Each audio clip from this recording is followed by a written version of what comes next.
ಇವತ್ತು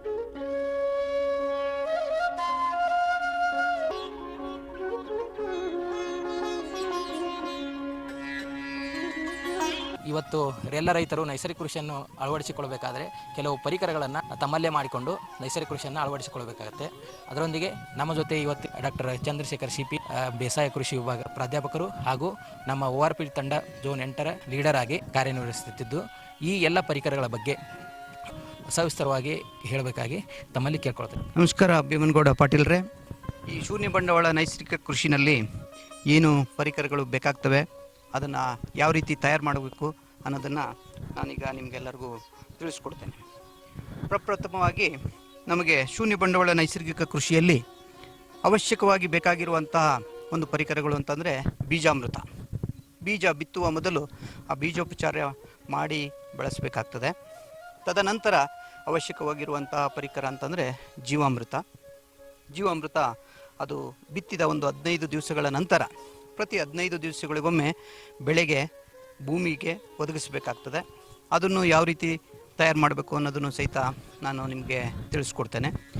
ಇನ್ನು ಜೀವಾಮೃತ ಅವಶ್ಯಕತೆ ಇರುವಂಥದ್ದು ನಿಮಗೆ ನೀರಾವರಿ ಭೂಮಿನಲ್ಲಿ ಭಾಳ ಸುಲಭವಾಗಿ ಬಳಸ್ಬೋದು. ಮಳೆ ಆಶ್ರಿತ ಪ್ರದೇಶದಲ್ಲಿ ಬಳಸಲಿಕ್ಕೆ ಅಂತಂದರೆ ಘನ ಜೀವಾಮೃತ ಅನ್ನುವಂಥ ಮತ್ತೊಂದು ಪರಿಕರವನ್ನು ನಾವು ತಯಾರು ಮಾಡ್ಕೊಳ್ಬೇಕಾಗುತ್ತೆ. ಅದನ್ನು ಯಾವ ರೀತಿ ತಯಾರು ಮಾಡೋದು ಅನ್ನೋದನ್ನು ಸಹಿತ ನಾನು ನಿಮಗೆ ತಿಳಿಸ್ಕೊಡ್ತೇನೆ. ಆನಂತರ ಭಾಳ ಮುಖ್ಯವಾದ ಅಂಶ ಇಲ್ಲಿ ನಾವು ತಿಳ್ಕೊಳ್ಬೇಕಾದ್ದು ಅಂತಂದರೆ ಶೂನ್ಯ ಬಂಡವಾಳ ನೈಸರ್ಗಿಕ ಕೃಷಿಯಲ್ಲಿ ಅವಶ್ಯಕವಾಗಿರುವಂಥದ್ದು 4 ಗಾಲಿಗಳ ರಥ ಅಂತ ಹೇಳ್ತೀವಿ. ಆ 4 ಗಾಲಿಗಳಲ್ಲಿ 2 ಗಾಲಿಗಳನ್ನು ಈಗಾಗಲೇ ಹೇಳಿದೆ, ಒಂದು ಬೀಜಾಮೃತ ಮತ್ತೊಂದು ಜೀವಾಮೃತ. ಇನ್ನು 3ನೇದು ಅಂತಂದರೆ ಆಚ್ಛಾದನ, ಮಲ್ಚಿಂಗ್ ಅಂತ ನಾವು ಬೇಸಾಯ ಶಾಸ್ತ್ರದೊಳಗೆ ಹೇಳ್ತೇವೆ. ಬೆಳೆಯನ್ನು ಏನಿರ್ತದೆ ಭೂಮಿ ಬಿಸಿಲಿಗೆ ಒಡ್ಡಲಾರ್ದ ಹಾಗೆ ಅದನ್ನು ಮುಚ್ಚಿಡುವಂಥದ್ದು. ಇದನ್ನು 3 ಪರಿಕರಗಳಿಂದನೂ ಸಹಿತ ನಾವು ಮಾಡ್ಬೋದು. ಬೆಳೆ ಇಳಿಕೆಗಳು, ಯಾವುದೇ ಒಂದು ಏಕದಳ ದ್ವಿದಳ ಧಾನ್ಯಗಳು ಅಥವಾ ತರೆಗೆಲೆಗಳು ಉದುರಿರುವಂಥವು, ಕಬ್ಬಿನ ಭೂಮಿಯೊಳಗೆ ಅಂತಂದರೆ ನಾವೇನು ರೌದಿ, ಇವನ್ನೆಲ್ಲ ಬಳಸ್ಕೊಂಡು ಭೂಮಿಗೆ ಆಚ್ಛಾದನ ಮಾಡುವಂಥದ್ದು. ಇನ್ನು ಲೈವ್ ಇಂಟರ್ಕ್ರಾಪ್ ಅಂತ ಹೇಳ್ತೀವಿ. ಬೆಳೆಗಳೊಳಗೆ ಅಂತರ್ಬೆಳೆಯಾಗಿ ಬೆಳ್ಕೊಂಡು ನೆಲವನ್ನು ಬಿಸಿಲಿನ ರಶ್ಮಿ ನೆಲದ ಮೇಲೆ ಬೀಳಲಾರದ ರೀತಿಯಲ್ಲಿ ಕಾಪಾಡಿಕೊಳ್ಳುವಂಥದ್ದು. ಇದು 3ನೇ ರಥ. ಇನ್ನು 4ನೇದು ನೀರಿನ ನಿಯಂತ್ರಣ. ಈ ಒಂದು ಆಚ್ಛಾದನ ಮಾಡೋದ್ರಿಂದ 4ನೇದಾಗಿ ಏನಾಗುತ್ತೆ ಅಂತಂದರೆ ಆ ಬಂದಂಥ ನೀರು, ಆವಿಯಾಗುವಂಥ ನೀರು ಭೂಮಿಯಿಂದ ಹೊರಗಡೆ ಹೋಗಲಾರ್ದಂಗೆ ಆ ಆಚ್ಛಾದನೆ ಒಳಗೆ ಉಳ್ಕೊಂಡು ಬೆಳೆಗೆ ಉಪಯೋಗಿಸ್ಕೊಳ್ಳಿಕ್ಕೆ ಅನುಕೂಲ ಆಗ್ತದೆ. ಇದು ಒಂದು ಪೋಷಕಾಂಶಗಳನ್ನು ಒದಗಿಸಲಿಕ್ಕೆ ಬೇಕಾಗಿರುವಂಥ ಒಂದು ಪರಿಕರಗಳು. ಆ ನಂತರ ನಮ್ಮ ಸಂಶೋಧನಾ ಸಹಾಯಕರುಗಳು ಇದ್ದಾರೆ.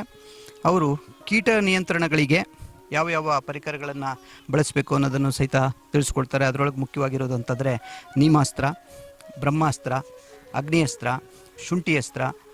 ಮುಂದೆ ಅದೇ ರೀತಿಯಾಗಿ ನಮ್ಮ ಕಾಂಡ ಕೊರಕ, ಕಾಯಿ ಕೊರಕ ಇವುಗಳೆಲ್ಲ ಬರ್ತವೆ ಅಂತಂದರೆ ಅದಕ್ಕೂ ಸಹಿತ ದಶಪರ್ಣಿ ಅನ್ನೋ ಒಂದು ಪರಿಕರಗಳನ್ನು ಸಹಿತ ನಾವು ನಮ್ಮ ಕ್ಷೇತ್ರದೊಳಗೇ ರೈತರು ತಮ್ಮ ಪರಿಕರಗಳ ಏನು ವಸ್ತುಗಳಿರ್ತದೆ ಅದನ್ನು ಬಳಸ್ಕೊಂಡು ತಾವು ತಯಾರಿಸ್ಬೋದು. ಈಗ ಒಂದೊಂದಾಗಿ ನಾವು ಈ ಒಂದು ಯಾವ ರೀತಿ ತಯಾರು ಮಾಡೋದು ಅಂತ ಅನ್ನೋ ಒಂದು ವಿಷಯ ಬಗ್ಗೆ ತಿಳ್ಕೊಳ್ಳೋಣ.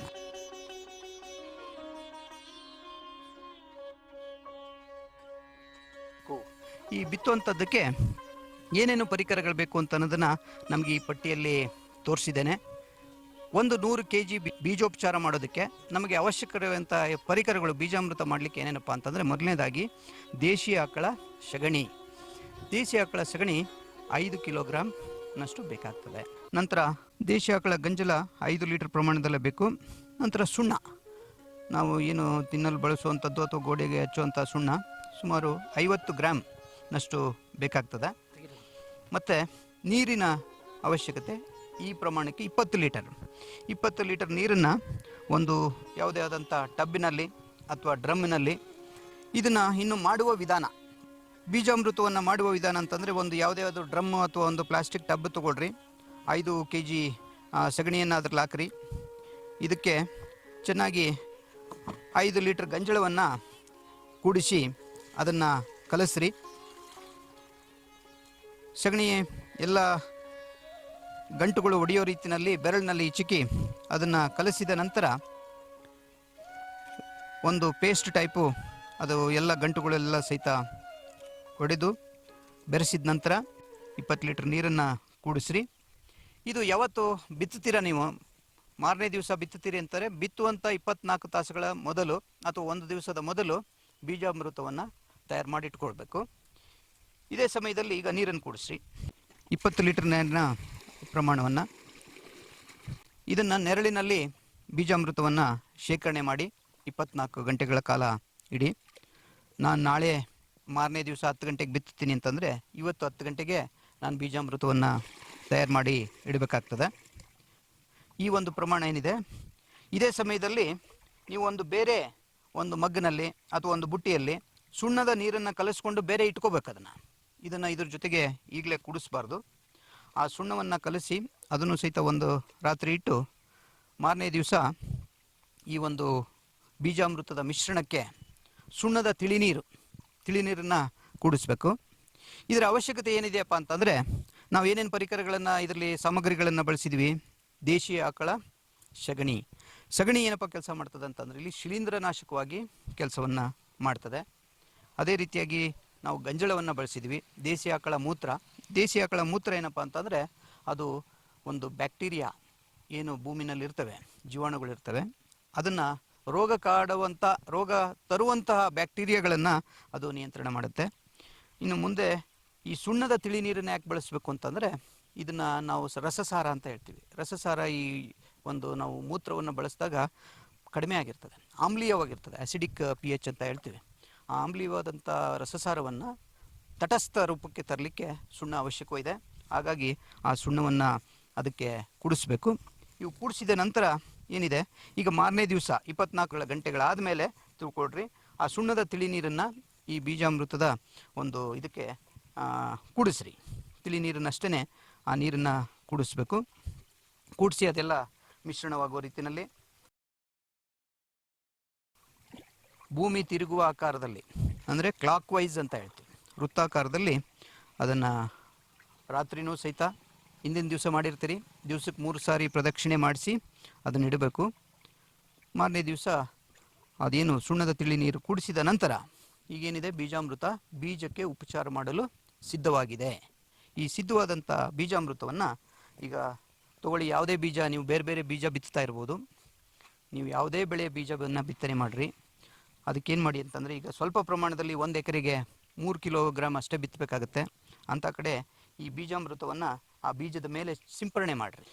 ಬೀಜಾಮೃತ ತಯಾರು ಮಾಡಲು ಸಗಣಿ, ಗಂಜಲ ಮತ್ತು ನೀರು ಕೂಡಿಸಿದ ನಂತರ 24 ಗಂಟೆಗಳು ಶೇಖರಣೆ ಮಾಡಿರಿ ಅಂತ ಹೇಳ್ತೇವೆ. ಈ ಶೇಖರಣೆ ಮಾಡಿದಾಗ ದಿವಸಕ್ಕೆ 3 ಬಾರಿ, ಬೆಳಿಗ್ಗೆ, ಮಧ್ಯಾಹ್ನ ಮತ್ತು ಸಾಯಂಕಾಲ ಈ ರೀತಿ ಪ್ರದಕ್ಷಿಣೆ ಆಕಾರವಾಗಿ 1 ನಿಮಿಷದಿಂದ 2 ನಿಮಿಷ ತಿರುಗಿಸಿ ಅದನ್ನು ಹಸಿ ಚೀಲದಲ್ಲಿ ಮುಚ್ಚಿಡಬೇಕು. ಇದು 24 ಗಂಟೆಗಳ ನಂತರ ತಯಾರಾಗ್ತದೆ. ಅಕಸ್ಮಾತ್ ಏನಾದರೂ ನಮಗೆ ಮಾರನೇ ದಿವಸ ಬೀಜವನ್ನು ಬಿತ್ತಲಿಕ್ಕೆ ಆಗೋದಿಲ್ಲ ಅಂದಾಗ ಈ ಬೀಜಾಮೃತವನ್ನು ಇನ್ನೂ 2 ದಿನಗಳ ತನಕ ಶೇಖರಣೆ ಮಾಡ್ಬೋದು. ಆ ಶೇಖರಣೆ ಮಾಡಿ ಇಡುವಾಗೂ ಸಹಿತ ದಿವಸಕ್ಕೆ 2 ರಿಂದ 3 ಬಾರಿ ಈ ಪ್ರದಕ್ಷಿಣೆ ಆಕಾರವಾಗಿ ತಿರುಗಿಸಿ ಅದನ್ನು ಮುಚ್ಚಿಟ್ಕೊಂಡು ಕಾಯ್ದಿಟ್ಕೋಬೇಕು. ಬಿತ್ತುವಂಥ ದಿವಸ ಬೀಜದಲ್ಲೇ ಈಗಾಗಲೇ ನಾವು ತಿಳಿಸಿದಾಗೆ ಬೀಜೋಪಚಾರ ಮಾಡಿ ಬಿತ್ತಲಿಕ್ಕೆ ಬಳಸ್ಬೋದು. 24 ಗಂಟೆ ಆಗಿದೆ, ಬೀಜಾಮೃತ ಸಿದ್ಧ ಮಾಡಿ ತಯಾರು ಮಾಡಿ, ಆ ನಂತರ ತಯಾರಾದಂಥ ಬೀಜಾಮೃತವನ್ನು ಬೀಜಗಳ ಮೇಲೆ ಸಿಂಪರಣೆ ಮಾಡಿ ಚಿಮುಕಿಸಿ ಬೀಜದ ಎಲ್ಲ ಮೇಲ್ಭಾಗ ಹತ್ತುಕೊಳ್ಳುವ ರೀತಿಯಲ್ಲಿ ಅದನ್ನು ಉಪಚಾರ ಮಾಡಿ. ಈ ರೀತಿಯಾಗಿ ಬೀಜ ಉಪಚಾರ ಮಾಡಿದಂಥದ್ದನ್ನು ನೆರಳಿನಲ್ಲಿ ಒಣಗಿಸಬೇಕು. ಯಾವುದೇ ಒಂದು ನಿಮ್ಮ ಗೋಣಿ ಚೀಲ ಇರ್ಬೋದು, ಬೇರೆ ಯಾವುದೇ ಚೀಲಗಳಿರ್ಬೋದು, ಅಥವಾ ತಾಟಪತ್ರೆ ಇರ್ಬೋದು, ಅದರ ಮೇಲೆ ಗೋಣಿ ಚೀಲ ಇದ್ದರೆ ಭಾಳ ಉತ್ತಮ. ಯಾಕೆಂದ್ರೆ ಹೆಚ್ಚಿನ ನೀರಿನ ಅಂಶವನ್ನು ಅದೆಲ್ಲ ಹೀರ್ಕೊಳ್ತದೆ ಮತ್ತು ಹೆಚ್ಚಾದ ನೀರು ಅದರಿಂದ ಕೆಳಗೆ ಭೂಮಿಗೆ ಇಳಿದೋಗ್ತದೆ. ಈ ರೀತಿಯಾಗಿ ನೆರಳಿನಲ್ಲಿ ಒಣಗಿಸ್ರಿ. ತೆಳ್ಳಗೆ ಒಂದು ಪದರ 1/2 ಇಂಚು ಅಥವಾ 1 ಇಂಚಿನ ಆಕಾರದಲ್ಲಿ ಅದನ್ನು ಇದ್ರ ಮೇಲೆ ನೆರಳಿನಲ್ಲಿ ಒಣಗಲಿಕ್ಕೆ ಇದನ್ನು ಹಾಕಿ. ಈಗಾಗಲೇ ಹೇಳಿದ್ನಲ್ಲ, ಗೋಣಿ ಚೀಲ ಇತ್ತು ಅಂತಂದರೆ ಹೆಚ್ಚಾದ ನೀರು ಬಸ್ದೋಗ್ಲಿಕ್ಕೆ ಅನುಕೂಲ ಆಗ್ತದೆ ಮತ್ತು ನೀರನ್ನು ಸಹಿತ ಎಲ್ಲ ಎಳ್ಕೊಳ್ಳುತ್ತೆ. ಗೋಣಿ ಚೀಲದ ಮೇಲೆ ಬೆಳೆಸಿದ್ವಿ ಅಂತಂದರೆ ಅದರದ್ದು ಬೇಗ ಬೀಜಗಳು ಆರಕ್ಕೆ ಬರ್ತದೆ. ಆರಿಸಿದ ನಂತರ ಈಗೆಲ್ಲ ಏನಿದೆ ನಿಮ್ಗೆ ಕೂರಿಗೆ ಬಿತ್ತೋದಕ್ಕೆ ಏನು ಬೇಕೋ ಅವನ್ನೆಲ್ಲ ಸಜ್ಜು ಮಾಡ್ಕೊಳ್ಳೋ ತನಕ ಅಂತಂದರೆ ಈ ಬೀಜ ಒಣಗಿರ್ತದೆ. ನೆರಳಿನಲ್ಲಿ ಒಣಗಿಸಿದಂಥ ಬೀಜವನ್ನು ಬಿತ್ತಲು ನಾವು ಬಳಸ್ಕೊಳ್ಳುವಂಥದ್ದು.